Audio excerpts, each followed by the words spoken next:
আচ্ছা, আপনারা কি আমার দেশে আসার মতো পরিস্থিতি রাখছেন? আমি দেশে আসা মাত্রই আমার উপর মব সৃষ্টি হবে। আমি দেশে আসার মাত্রই আপনারা আমাকে টাইনা ছিঁড়ে ফেলবেন। আমি ওকে ডিভোর্স দিয়ে তিথিকে বিয়ে করব। আপনারা ভাবতেছেন এই জন্য ইকরা সুইসাইড করছে। টক্সিসিটি একটা বিষয়। আমাদের রিলেশনশিপটা অনেক আগে থেকেই টক্সিক ছিল। আমি আসলে কখনোই চাই নাই যে যে মানুষটা পৃথিবী থেকে চলে গেছে সেই মানুষটাকে নিয়ে খুব বেশি বড় কোনো কনভারসেশন আপনাদের সাথে করতে। আমার ওয়াইফ ইকরা, ওই যেহেতু পৃথিবীতে নাই, ওরে নিয়ে এত ক্লিয়ারিফিকেশন, ওকে নিয়ে এত কনভারসেশন আমার কাছে মনে হয়েছে যে দরকার নাই। আমি বরাবরই আমার সংসারের ব্যাপার, আমার ঘরের ব্যাপার আমি ঘরে রাখতে পছন্দ করি। সেই জায়গা থেকে ওর মৃত্যুটা এমনিতেই আমাকে যে ট্রমা দিচ্ছে, ওর মৃত্যুটা আমাকে আসলে পাথরই বানায় ফেলছে একরকম। এগুলো নিয়ে আমি আসলে কথা বলতে চাই নাই, কিন্তু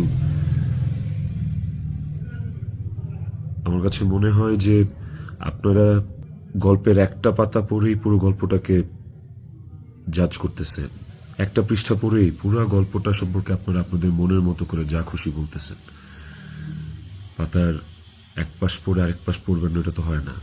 আমি আসলে কোনো কিছু প্রপারলি গুছায় বলার মতো স্টেটে নাই। যে মানুষটা একটা মানুষকে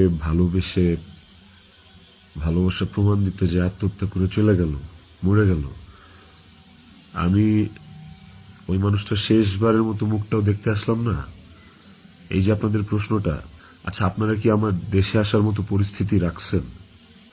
হ্যাঁ, আমি দেশে আসা মাত্রই আমার উপর মব সৃষ্টি হবে। আমি দেশে আসার মাত্রই আপনারা আমাকে টাইনা ছিঁড়ে ফেলবেন।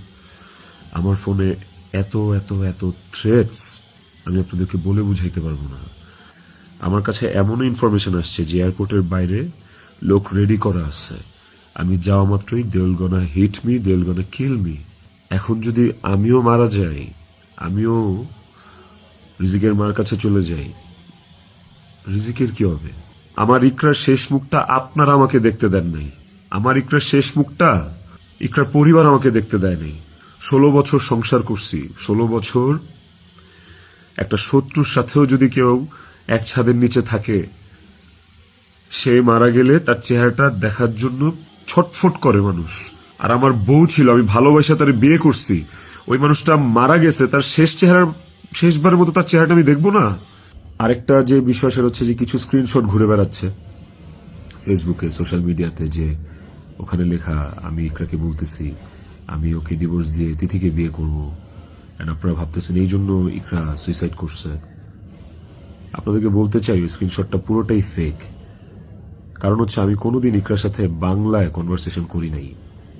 কোনো চ্যাটিংয়েই ওর সাথে আমার কোনোদিন কোনো বাংলায় এরকমভাবে বাংলা লেখায় ওর সাথে আমার কোনোদিন কোনো কনভারসেশন হয় নাই। ইকরার সাথে আমি সবসময় বাংলা আর ইংলিশ মিক্স কনভারসেশন করছি। বাংলা আর ইংলিশ মিক্স বলতে বাংলিশ ভাষায় আর কি, বাংলাটাকে ইংলিশে লিখে ওর সাথে কনভারসেশন করছি।